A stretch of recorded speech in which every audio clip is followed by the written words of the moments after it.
بسم الله الرحمن الرحيم. الحمد لله رب العالمين محب التوابين ومحب المتطهرين، والصلاة والسلام على سيد المرسلين وعلى آله وصحبه ومن تبعهم بإحسان إلى يوم الدين. أما بعد، تكبراتشو وندموش توتشي تلفزيوناتشن ተከታታዮች ባለፉት ጊዜያት የተውበተኞች ታሪክን በተመለከተ ፕሮግራም መያዛችን ይታወሳል። ከዚህ በፊት በነበሩት ክፍሎቻችን ውስጥ ስለ ተውበት ጠቅለል ያሉ ግንዛቤዎችን ስናስተላልፍ ቆይተናል። ተውበት ምንድነው? ተውበት የሚደረገው ከምንድነው? የተውበት መስፈርቶች ምንድናቸው? ተውበት ግዴታ ነው ወይስ ምንድነው? ምን አይነት ብየና ያለው? ተውበት ሊያሟላቸው የሚገቡ መስፈርቶችን በተመለከተ እና ተያያዥ ጉዳዮችን በሰፊው ለማንሳት ሞክረን ነበር። አላህ ከፈቀደ ዛሬ ደግሞ እንድናነሳ የፈለግነው ጉዳይ ከዚህ በኋላ በተከታታይ ጊዜዎች ተውበት አድርገው የተሳካላቸው፣ ተውበታቸው አላህ ዘንድ ተቀባይነት ያገኘላቸው፣ ተውበት በማድረጋቸው ምክንያት ከዚህ በፊት ያለፈው ኃጢአታቸው ስተታቸው በሙሉ ተሰርዞላቸው በፊት ከነበሩበት የበለጠ ያማረ ህይወትን መኖር የቻሉ ሰዎችን ታሪክ በሰፊው እየቃኘን ምን ሄድ ይሆናል በኢዝኒላህ ተዓላ። ምናልባት ዛሬ እንደመነሻ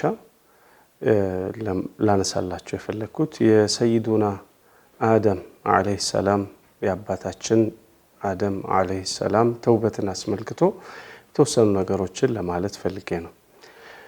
ዑለማዎች ሰፊ ክርክሮችና ውይይቶች አሏቸው። በዚህ ጉዳይ ውስጥ ጠልቆ መግባት ባልፈልግም በጥቅሉ አብዛኛዎቹ ዑለማዎች በሚያስቀምጡት መሰረት ነቢያቶች ከእውነተኛ ወንጀል ወይም ዘንብ ሐቂቂ ከሚባለው የወንጀል አይነት የጠሩ መሆናቸውና ስለነሱ ሲነገር ወንጀል ተብሎ የተገለጹ በቁርአን ገለጻ ውስጥም በሌሎች ቦታዎችም ላይ የተነሱ ኃጢአት ተብሎ የተጠቀሱ ነገሮች በሙሉ ካሉበት ደረጃ አንፃር ስህተት መስራታቸው የታመነ ከመሆኑ ጋር እንደ ወንጀል ልክ እኛ ላይ እንደምናስበው አይነት ወንጀል ተከስቶ አይደለም።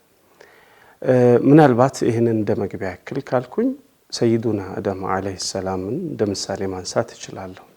ሰይዱና አደም አለይሂ ሰላም ወደዚህ ምድር አላህ ሱብሓነሁ ወተዓላ ከጀነት አውርዷቸዋል። ለምድርም ነበር የፈጠራቸው አላህ ተዓላ ኢኒ ጃኢሉን ፊል አርድ ኸሊፋ፣ በምድር ላይ እኔ ኸሊፋን ላደርግ ወስኛለሁ ብሎ አላህ ባለው መልኩ ለምድር የተፈጠሩ ፍጡር ነበሩ። ጀነት ውስጥ የቆዩባቸው የተወሰኑ ጊዜዎች ላይ ስልጠና በሚመስል መልኩ ከጀነት ጋርም ትውውቅ እንዲኖራቸው፣ ዋናው ጠላታቸው ኢብሊስ አለይሂ ለዓና ጋር ትውውቅ እንዲኖራቸው፣ ነፍስን እንዴት መቆጣጠር እንደሚቻል የተወሰነ ስልጠና ለመውሰድ የቆዩ ነው የሚመስለው እንጂ በመርሳት ምክንያት የተከሰተ እንጂ በኩራት ተነስተው የአላህን ትእዛዝ ጥሰው ያችን ቅጠል እንዳልበሉ ሊሰመርበት ይገባል።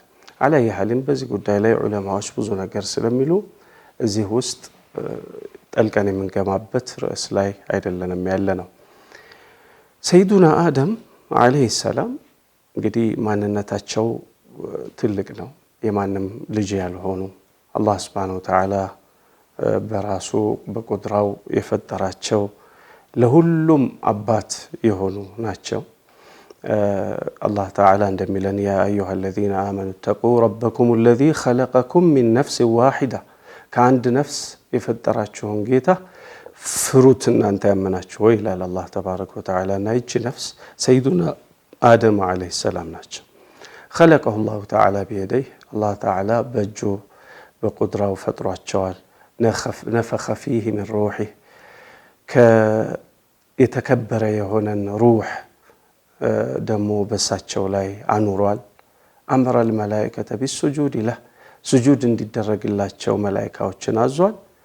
فإذا سويته ونفخت فيه من روحي فقعوا له ساجدين ብሎ ሱጁድ እንዲያደርጉለትም አላህ Subhanahu Wa Ta'ala ያዘዘላቸው ነብይ ናቸው። አላህ ተዓላ ትልቅ ዕውቀትን የሰጣቸው የነገሮችን ስያሜ እንዲያውቁ ዕውቀት የሰጣቸው ናቸው። وعلم آدم الأسماء كلها إلى الله تبارك وتعالى ጀነት ውስጥ እንዲኖሩ ያደረጋቸው ናቸውና ሁሉን ጸጋ ደግሞ በጀነት ውስጥ ያለውን ወኩላ ሚንሃ ረገደን حيث شئتما እንደፈለጋችሁ ብሎም ደግሞ ይፈቀደላቸው ናቸው። مع ذلك ከሰይዱና አደም አለይሂ ሰላም ከዚህ ሁሉ ደረጃቸው የአላህ ጸጋ በሳቸው ላይ በሰፊው ከመንቧቧቱና በሰፊው በአላህ ጸጋ ውስጥ ከመኖራቸው ጋር ግን ከስህተት አልጠሩም ነበር። ስህተት በህይወታቸው ውስጥ ተከስቷል። ምናልባት ወደ ነቢያት ስናስጠጋው خطأ ስህተት ብንለው ይሻላል። ኃጢአት ወይም خطيئة ከምንለው ወይም ደግሞ ሚንባብ ሐሰናቱል አብራር ሰይአቱል ሙቀረቢን የደጋጎቹ የመልካም ሰዎች ሐሰና በጎ ስራ እነዚህ ወደ አላህ በጣም የቀረቡ ነቢያቶች ጋር ደግሞ እንደ ኃጢአት ሊታይ የሚችል አለ። ፈርድ ሰላት መስገድ ለአንዱ ምናልባት ትልቅ ተደርጎ ሊታይ ይችላል። በፈርድ ብቻ መቆም ለሌላው ግን ኃጢአት ሆኖ ሊታይ ይችላል። አለይ ሐሊን ሰይዱና አደም አለይሂ ሰላም እንኳን ከስህተት አልጠሩም። ረሱ ወንጀል ሰሩ። ይሄ ወንጀል ሐቂቂ ባይሆንም ማለት ነው። ሰይዱና አደም አለይሂ ሰላም አንድ የታዘዙት ነገር ነበር። ጀነት ውስጥ ሁሉ ነገር ሲፈቀደላቸው ወላ ተቅረባ هذه الشجرة فتكونا من الظالمين የሚል እግድ በሳቸው ላይ ተጥሎ ነበር። እቺን ዛፍ እንዳትቀርቡ ከበዳዮች ነፍሳቸውን ከሚበድሉት ትሆናላችሁ የሚል ትዕዛዝ ወይም ክልከላ በሳቸው ላይ ነበር። ላኪን በሉ ከዛች ቅጠል ከዛች ዛፍ በሉ። ከዛፉ ላይ እንደበሉ የተፍሲር ሰዎች እንደሚነግሩን እላያቸው ላይ የነበረ የጀነት ጌጥ በሙሉ ከላያቸው ላይ መብረር ጀመረ። ሰውነታቸው መራቆት ጀመረ። የተለያዩ ቅጠሎችም በላያቸው ላይ ለማድረግ ሞከሩ። ላኪን አንዳቸውም ቢሆኑ ሰውነታቸው ላይ መቆየት አልቻሉም። በምንም መሸፈን አልቻሉም። ሰውነታቸው ሙሉ አላህ በፈጠራቸው መልኩ ተገለጠ። ሰይዳ ሐዋ አለይሃ ሰላም እናታችን ማልቀስ ጀመረች። እንግዲህ ቂሳው ውስጥ ብዙ ነገሮች አሉ። እነዛን ሁሉ ዘለን ነው የምናወራው። አብዛኛዎቹ ቁርአን ከገለጸልን ውጪ ምናልባት ከሌሎች ካለፉት መጽሐፍቶች የተያዙ ለስተትም የተጋለጡ ሊሆኑ ስለሚችሉ ማለት ነው። نعم وقال استعد للخروج አለቀሰች ሐዋ። ሰውነታቸው ተገለጠ። ባለቤታቸውን ከዛ በፊት በዛ ሁኔታ የተዋወቁም ነበር። ተመለከቱ። እላያቸው ላይ ያለው ልብስ ራቆታቸው በሚሆኑበት ሰዓት በጭንቀት ተሞሉ። ባለቤታቸውን ሲያዩ ባለቤታቸው እያለቀሱ ነበር። استعد للخروج ለመውጣት ተዘጋጅ፣ ከጀነት ልንወጣ ነው። ምክንያቱም አላህ ተባረከ ወተዓላ إن هذا عدو لك ولزوجك فلا يخرجنكما من الجنة فتشقى ብሎ አላህ ኢብሊስን እንድንጠነቀቅ አደራ ብሎ ነበር። ረሳን። በመርሳታችን ምክንያቱም ወንጀል ላይ ስተት ላይ ወድቀናልና ለመውጣት ተዘጋጅ ብለዋል። قالت يا آدم ما ظننت أن أحدا يحلف بالله እኔኮ ንጽህናን ተመልከቱ። ሰይዳ ሐዋ ከንጽህናቸው በመነሳት ኢብሊስ አለይሂ ላዕና እየማለ እኔኮ ለእናንተ መልካም መካሪ ነኝ وقاسمهما إني لكما لمن الناصحين እኔ መካሪያችሁ ነኝ ብሎ እየማለ በሚናገርበት ሰዓት የሚናገረው ነገር እውነት መስሏቸው በስተት ላይ ወደቁ። نعم لكن قالت እኔ ማንም ሰው ቢሆን በአላህ ሙሉ ውሸት ይናገራል ብዬ አስቤ አላውቅም ነበር። ይስተታቸው መጀመሪያ ምናልባት በጣም ከፍ ያለው ንጽህናቸው የኢብሊስን ውትወታ እንዲያምኑ አድርጓቸው ነበር። ኢማም ኢብኑ ቁዳማ አልመቅዲሲ ረዲየላሁ ተዓላ ዐንሁ ወረሂመሁ التوابون የሚባል ኪታብ አላቸው እዛ ላይ የሚያነሱት قصة አለ يقول سيدة حواء وسيدنا آدم عليه السلام جنة ውስጥ አላህን አፈሩ ከዚህ በኋላ መደበቅ መሸሸግ በየዛፉ መደበቅ ጀመሩ አንዲት ዛፍ ቆንጠጥ አድርጋ ያዘቻቸው በመትይዛቸው ሰዓት ቅጣቱ በቶሎ የመጣና እዛው ሊያዙ መሰላቸው አንገታቸውን እንዳቀረቀሩ ቀሩ يقول العفو والعفو ይቅርታህን ጌታ ይቅርታህን ያሉ አላህን መማፀን ጀመሩ الله عز وجل من አላቸው يا آدم أفرارا مني አንተ አደም ሆይ ከኔ ነው የምትሸሸው ከኔ ነው የምትደበቀው ብሎ አላቸው ይላል قال بل حياء منك سيدي ጌታዬ ሆይ እኔማ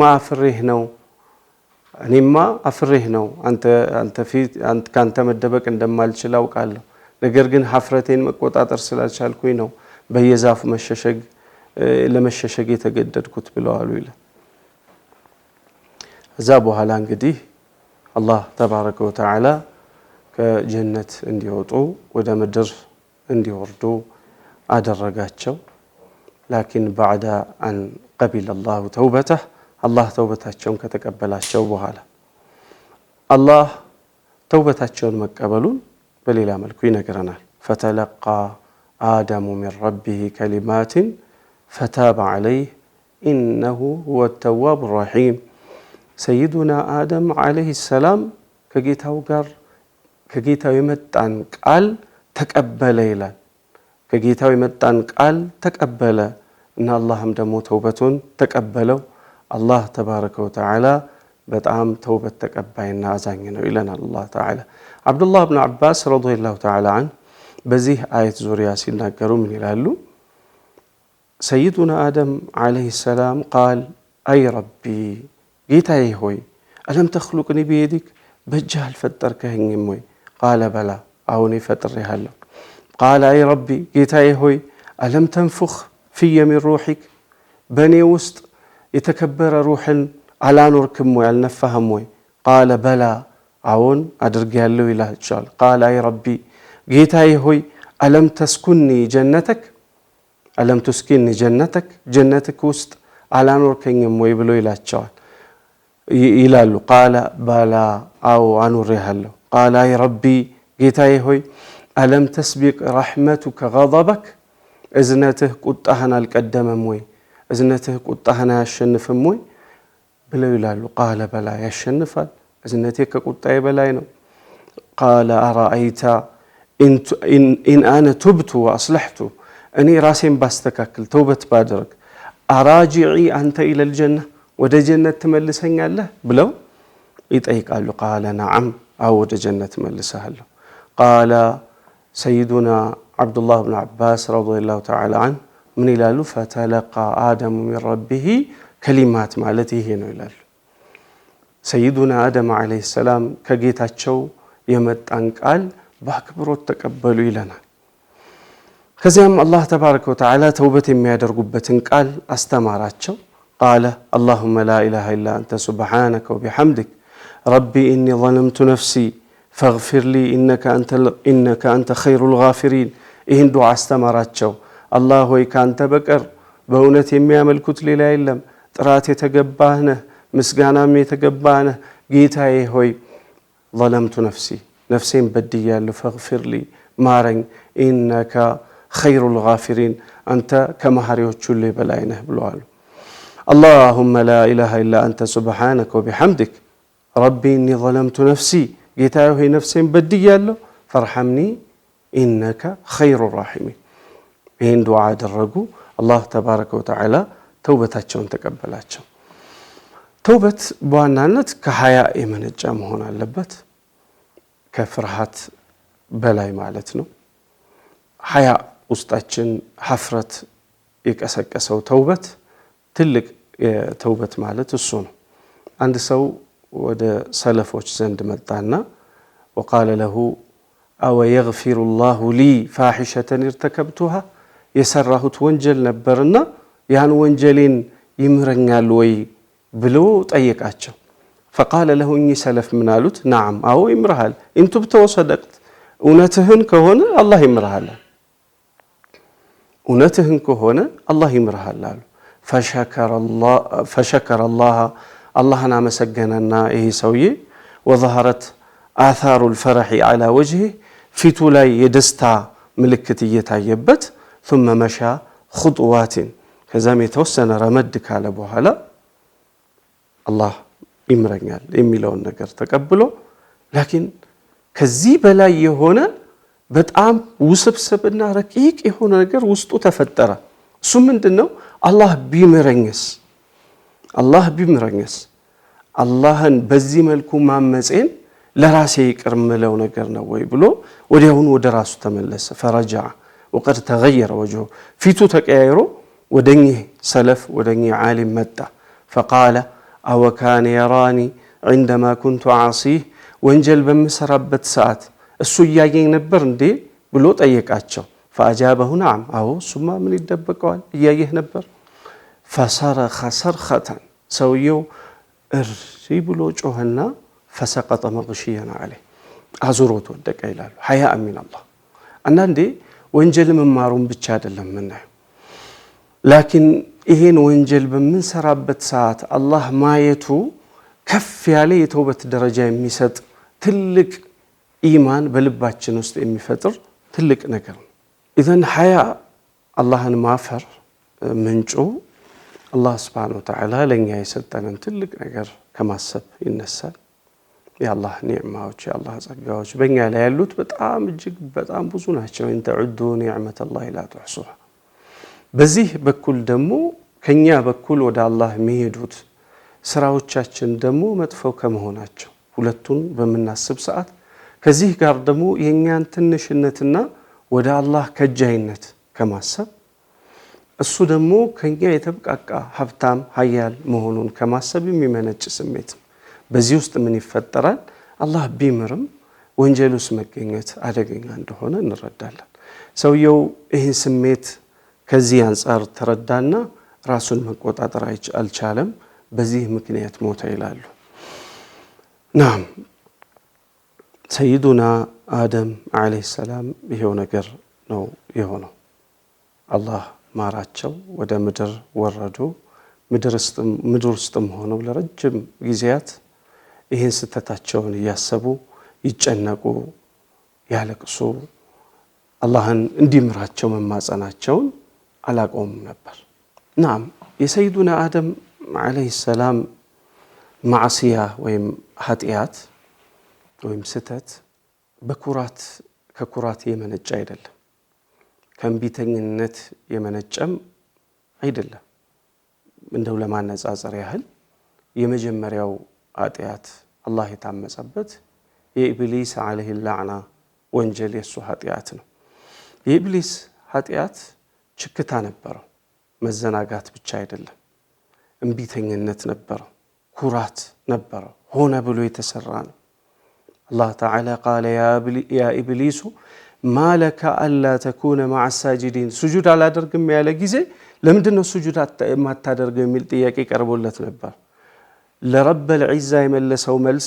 ችክታውን ያሳያል قال لم أكن لأسجد لبشر خلقته من طين ከጭቃ ለፈጠርከው ፍጡር እኔ አልሰግድም ይላል ከችክታ የመነጨ ነው አማ የሰይዱና አደም አለይሂ ሰላም ስህተት ግን በዒናድ በጉሩር በእንቢተኝነት በኩራት በሞገደኝነት አልነበረም ይልቅ በመርሳት በመዘናጋት የተከሰተ ነው አላሁ ተዓላ ይህንን እውነታ ይገልጽልናል ወለቀድ አሂድና ኢላ አደም ሚን ቀብሉ ፈነሲያ ሰይዱና አደም አለይሂ ሰላም አላህ ተዓላ ቃል ኪዳንን ወደ አደም ሰጥተን ነበር ይላል አላህ ተባረከ ወተዓላ ነገር ግን እሱ ረሳ ይላል መርሳትና ኩራት የሚያመጣው ኃጢአት እኩል አይደለም በመርሳት ምክንያት ስህተት ውስጥ የወደቀ በስሜቱ እና በሸይጣኑ በነፍስያው ወጥመድ ውስጥ ወድቆ የሳተ ሰው በሚነቃበት ሰዓት መመለስ አይከብደውም በወንጀል ላይ ወንጀልን በኃጢአት ላይ ኃጢአትን አይደርብም። እንደውም አንዳንድ ጊዜ ኃጢአት የእድገት መሰረትም ይሆናል። ኢማም እብኑ ዓጣኢላህ ሰከንደሪ ረዲየላሁ ተዓላ ዐንሁ ምን ይላሉ? ሩበ ማዕሲየትን አውረተት ዒዛ፣ ስንት ኃጢአት አለ ልቅናን ያወረሰ ይላሉ።